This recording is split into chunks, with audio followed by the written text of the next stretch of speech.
네, 안녕하세요. 오늘 볼륨 2-5 민수기 13장부터 14장까지 말씀 함께 읽도록 하겠습니다. 13장입니다. 여호와께서 모세에게 말씀하여 이르시되 사람을 보내어 내가 이스라엘 자손에게 주는 가나안 땅을 정탐하게 하되 그들의 조상의 가문 각 지파 중에서 지휘관 된 자 한 사람씩 보내라. 모세가 여호와의 명령을 따라 바란 광야에서 그들을 보냈으니 그들은 다 이스라엘 자손의 수령된 사람이라.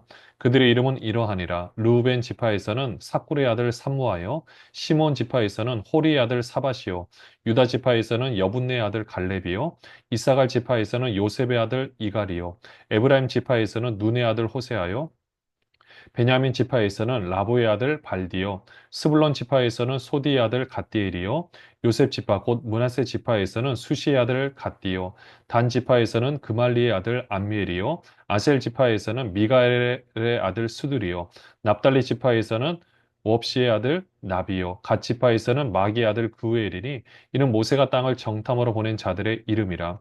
모세가 눈의 아들 호세아를 여호수아라 불렀더라. 모세가 가나안 땅을 정탐하러 그들을 보내며 이르되 너희는 내겝길로 행하여 산지로 올라가서 그 땅이 어떠한지 정탐하라. 곧 그 땅 거민이 강한지 약한지 많은지 적은지와 그들이 사는 땅이 좋은지 나쁜지와 사는 성읍이 진영인지 산성인지와 토지가 비옥한지 메마른지 나무가 있는지 없는지를 탐지하라. 담대하라. 또 그 땅의 실과를 가져오라 하니 그때는 포도가 처음 익을 즈음이었더라. 이에 그들이 올라가서 땅을 정탐하되 신 광야에서부터 하마덕이 루흡에 이르렀고 또 네겝으로 올라가서 헤브론에 이르렀으니 헤브론은 애굽 소안보다 7년 전에 세운 곳이라. 그곳에 아낙 자손 아이반과 세세와 달메가 있었더라. 또 에스골 골짜기에 이르러 거기서 포도송이가 달린 가지를 베어 둘이 막대기에 꿰어 매고 또 석류와 무화과를 따니라. 이스라엘 자손이 거기서 포도를 베었으므로 그것을 에스골 골짜기라 불렀더라. 40일 동안 땅을 정탐하기를 마치고 돌아와 바란 광야 가데스에 이르러 모세와 아론과 이스라엘 자손의 온 회중에게 나와 그들에게 보고하고 그 땅의 과일을 보이고 모세에게 말하여 이르되 당신이 우리를 보낸 땅에 간즉 과연 그 땅에 젖과 꿀이 흐르는데 이것은 그 땅의 과일이니이다. 그러나 그 땅 거주민은 강하고 성읍은 견고하고 심히 클 뿐 아니라 거기서 아낙 자손을 보았으며 아말렉인은 남방 땅에 거주하고 헤딘과 여부스인과 아모리인은 산지에 거주하고 가나인은 해변과 요단가에 거주하더이다. 갈렙이 모세 앞에서 백성을 조용하게 하고 이르되 우리가 곧 올라가서 그 땅을 취하자 능히 이기리다 하나 그와 함께 올라갔던 사람들은 이르되 우리는 능히 올라가서 그 백성을 치지 못하리라. 그들은 우리보다 강하니라 하고 이스라엘 자손을 앞에서 그 정탐한 땅을 악평하여 이르되 우리가 두루다니며 정탐한 땅은 그 거주민을 삼키는 땅이요. 거기서 본 모든 백성은 신장이 장대한 자들이며 거기서 네피림 후손인 아낙 자손의 거인들을 보았나니 우리는 스스로 보기에도 메뚜기 같으니 그들이 보기에도 그와 같았을 것이니라. 열두 정탐꾼을 이제 보냅니다. 이제 그들이 들어갈 가나안 땅이 어떠한지를 이제 살펴보고 오는데요. 그 땅을 살펴보고 온 이 정탐꾼들, 그래도 각 족장의 수령들, 대표되는 사람들인데 그 사람들이 와서 결국 말하는 것은 그 땅에 대해서 악평을 했다라고 기록하고 있죠. 악평했다는 게 뭡니까? 다른 사람들의 마음까지 이제 선동하게 되는 좋지 않은 결과가 나타나게 되었습니다. 그러다 보니 사실 있는 그대로 봐야 되는데 거기에 대해서 이제 평가를 내놓으니 온 백성들이 동요할 수밖에 없게 된 거죠. 참 안타까운 상황이 일어나게 되었는데요. 사실 그 땅이 젖과 꿀이 흐르는 땅이라고 하지만 실제로 젖과 꿀이 흐를 정도의 땅은 아닌 거는 잘 알고 계실 텐데 이미 보니까요. 거기에 좋은 곳은 이 원주민들이 다 차지하고 있는 것을 보게 됩니다. 그러니까 사실 그러면 그곳에서 살려면 아무 때나 살 수는 없고 사람이 살 수 있는 곳에서 살아야 되는데 근데 그렇게 하기에는 본인들이 그들과 비교했을 때 메뚜기 같다라고 생각하고 있었죠. 그러다 보니까 어떤 결과가 나타나냐. 14장에 보시면은요. 온 회중이 소리를 높여 부르짖으며 백성이 밤새도록 통곡하였더라. 이스라엘 자손이 다 모세와 아론을 원망하며 온 회중이 그들에게 이르되 우리가 애굽 땅에서 죽었거나 이 광야에서 죽었으면 좋았을 것을 어찌하여 여호와가 우리를 그 땅으로 인도하여 칼에 쓰러지게 하려 하는가? 우리 처자가 사로잡히리니 애굽으로 돌아가는 것이 낫지 아니하랴? 이에 서로 말하되 우리가 한 지휘관을 세우고 애굽으로 돌아가자 하매 모세와 아론이 이스라엘 자손의 온 회중 앞에서 엎드린지라 그 땅을 정탐한 자 중 눈의 아들 여호수아가 여분의 아들 갈렙이 자기들의 옷을 찢고 이스라엘 자손이 온 회중에게 말하 이르되 우리가 두루다니며 정탐한 땅은 심히 아름다운 땅이라 여호와께서 우리를 기뻐하시면 우리를 그 땅으로 인도하여 들이시고 그 땅을 우리에게 주시리라 이는 과연 젖과 꿀이 흐르는 땅이니라 다만 여호와를 거역하지는 말라 또 그 땅 백성을 두려워하지 말라 그들은 우리의 먹이라 그들의 보호자는 그들에게서 떠났고 여호와는 우리와 함께 하시느니라 그들을 두려워하지 말라 하나 온 회중이 그들을 돌로 치려 하는데 그때 여호와의 영광이 회막에서 이스라엘 모든 자손에게 나타나시니라. 계속해서 원망을 합니다. 밤새도록 원망을 했다라고 기록하고 있고요. 그러다 보니 이들이 뭐라고 말하냐면 3절에 어찌하여 여호와가 우리를 그 땅으로 인도하여 칼에 쓰러지게 하려 하는가? 우리 처자가 사로잡히리니 애굽으로 돌아가는 것이 낫지 아니하리요. 사실 엄청난 고생을 하고 여기까지 왔는데 지금 처자가 잡힐 거를 생각하고 다시 돌아가려고 이렇게 말을 합니다. 거기다가 4절에 한술 더 떠서 지휘관을 세워서 돌아가자라고 이야기를 하죠. 이렇게 했을 때 5절을 보시면 모세 아론이 이스라엘 자손을 온 회중 앞에서 엎드려졌다라고 기록을 하고 있습니다. 그래서 여호수아와 갈렙이 그 정탐꾼 중에 지도자였던 두 사람이 옷을 찢으면서 들어갈 수 있다라고 그렇게 얘기를 해도 사람들이 오히려 돌로 이 지휘관들을 죽이려고 하는 이제 모세 아론을 죽이려고 하는 일이 일어나게 돼. 그때 하나님께서 딱 나타나셔서 이제 딱 정말 이거는 그 임계점이 넘어가 버린 거거든요. 그렇게 했을 때 이제 하나님께서 딱 나타나셨습니다. 11절에 보시면은요. 여호와께서 모세에게 이르시되 이 백성이 어느 때까지 나를 멸시하겠느냐 내가 그들 중에 많은 이적을 행하였으나 어느 때까지 나를 믿지 않겠느냐 내가 전염병으로 그들을 쳐서 멸하고 내게 그들보다 크고 강한 나라를 이루게 하리라 모세가 여호와께 여짜오되 애굽인 중에서 주의 능력으로 이 백성을 인도하여 내셨거늘 그리하시면 그들이 듣고 이 땅 거주민에게 전하리이다 주 여호와께서 이 백성 중에 계심을 그들도 들었으니 곧 주 여호와께서 대면하여 보이시며 주의 구름이 그들 위에 섰으며 주께서 낮에는 구름 기둥 가운데에서 밤에는 불 기둥 가운데서 그들 앞에 행하시는 것이니이다. 이제 주께서 이 백성을 하나같이 죽이시면 주의 명성을 들은 여러 나라가 말하여 이르기를 여호와가 이 백성에게 주기로 맹세한 땅에 인도할 능력이 없었으므로 광야에서 죽였다 하리이다. 이제 구하옵나니 이미 말씀하신 대로 주의 큰 권능을 나타내옵소서 이르시기를 여호와는 노하기를 더디하시고 인자가 많아 죄악과 허물을 사하시나 형벌 받을 자는 결단코 사하지 아니하시고 아버지의 죄악을 자식에게 갚아 3, 4대까지 이르게 하리라 하셨나이다.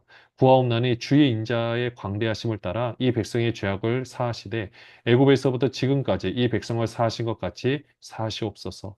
여호와께서 이르시되 내가 내 말대로 사하노라. 그러나 진실로 내가 살아있는 것과 여호와의 영광이 온 세계에 충만하는 것을 두고 맹세하노니 내 영광과 애국과 광야에서 행한 내 이적을 보고서도 이같이 10번이나 나를 시험하고 내 목소리를 청종하지 아니한 그 사람들은 내가 그들의 조상들에게 맹세한 땅을 결탄코 보지 못할 것이요 또 나를 멸시하는 사람은 한 사람도 그것을 보지 못하리라. 그러나 내 종 갈렙은 그 마음이 그들과 달라서 나를 온전히 따랐은즉 그가 갔던 땅으로 내가 그를 인도하여 드리리니 그의 자손이 그 땅을 차지하리라. 아말렉인과 가나안인이 골짜기에 거주하나니 너희는 내일 돌이켜 홍해 길을 따라 광야로 들어갈지니라. 네. 하나님께서 이스라엘 백성들을 멸하시려고 할 때 사실은 법에 의해서 그렇게 된 건데 그래도 모세는 다시 한번 하나님께 엎드립니다. 기도를 하죠. 하나님의 성품에 호소하고 또 하나님께서 그 이스라엘 백성들을 사랑하는 그 마음을 알고 있었기 때문에 그 부모의 심정으로 또 본인이 가지고 있는 그 심정으로 어떻게 보면 그 심정이 서로 동한 거죠. 그래서 하나님의 마음을 돌이킬 수 있도록 기도를 합니다. 그래서 하나님께서 사해 주시게 되죠. 그리고 이제 하나님께서 그들에 대해서 또 말씀을 하십니다. 26절에 보시면은요.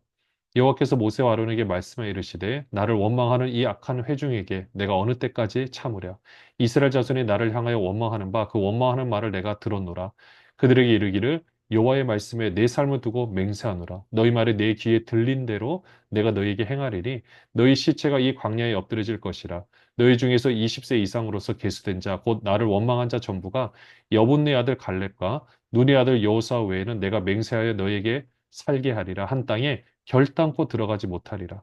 너희가 사로잡히겠다고 말하던 너희의 유아들은 내가 인도하여 드리리니 그들은 너희가 싫어하던 땅을 보려니와 너희의 시체는 이 광야에 엎드려질 것이요 너희의 자녀들은 너희 반역한 죄를 지고 너희의 시체가 광야에서 소멸되기까지 40년을 광야에서 방어하는 자가 되리라. 너희는 그 땅을 정탐한 날 수인 40일의 하루를 1년으로 쳐서 그 40년간 너희의 제약을 담당할지니 너희는 그제서야 내가 싫어하면 어떻게 되는지를 알리라 하셨다 하라. 나 여호와가 말하였거니와 모여 나를 거역하는 이 악한 온 회중에게 내가 반드시 이같이 행하리니 그들이 이 광야에서 소멸되어 거기서 죽으리라. 모세의 보냄을 받고 땅을 정탐하고 돌아와서 그 땅을 악평하여 온 회중이 모세를 원망하게 한 사람 곧 그 땅에 대하여 악평한 자들은 여호와 앞에서 재앙으로 죽었고 그 땅을 정탐하러 갔던 사람들 중에서 오직 눈의 아들 여호수아와 여분네 아들 갈렙은 생존하니라. 여기서 우리가 주의 깊게 봐야 되는 것은요. 하나님께서 내 귀에 들린 대로 이 모든 것들을 이루겠다. 사실 이스라엘 백성들이 걱정했던 것은 본인들의 처자가 잡힐 거라고 생각했는데 오히려 그들은 잡히는 것이 아니라 그들은 오히려 가나안 땅에 들어갈 수 있고 오히려 너희들 시체들이 이 광야에서 엎드러질 것이라고 이야기를 하고 있죠. 그래서 40일 동안 정탐을 했는데 거기에 연을 바꿔서 40년 동안 이제 그 죄악을 담당하며 그 광야에서 이제 헤매야 되는 그런 상황에 이르게 되었습니다. 근데 그 가운데서도 모든 악평한 사람은 죽었지만 여분네 아들 갈렙 그리고 이제 눈의 아들 여호수아는 살아남아서 그곳까지 이제 갈 수 있게 되죠. 39절에 모세가 이 말로 이스라엘 모든 자손에게 알리며 백성이 크게 슬퍼하여 아침에 일찍 일어나 산꼭대기로 올라가며 이르되 보소서 우리가 여기 있나이다. 우리가 여호와께서 허락하신 곳으로 올라가리니 우리가 범죄하였음이니이다. 모세가 이르되 너희가 어찌하여 이제 여호와의 명령을 범하느냐 이 일이 형통하지 못하리라. 여호와께서 너희 중에 계시지 아니하니 올라가지 말라.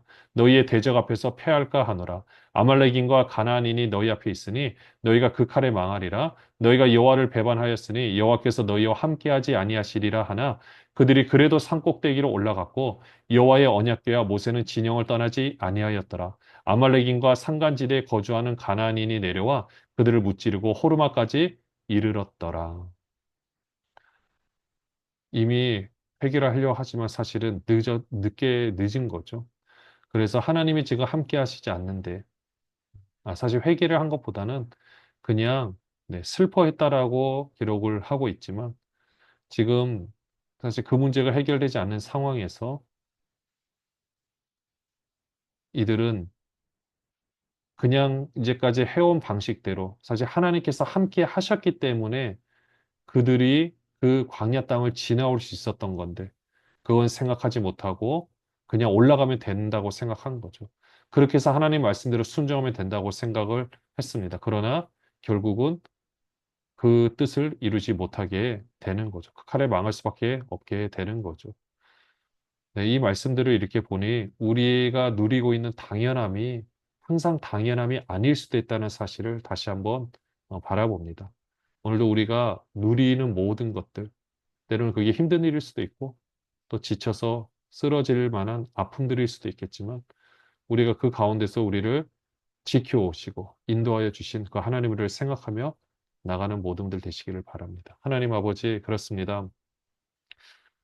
우리에게 있어서 당연한 것은 사실 하나도 없습니다.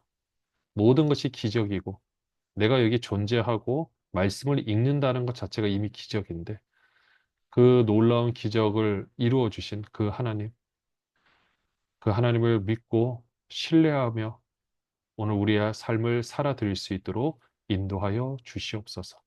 예수 그리스도의 이름으로 기도합니다. 아멘. 네, 안녕하세요.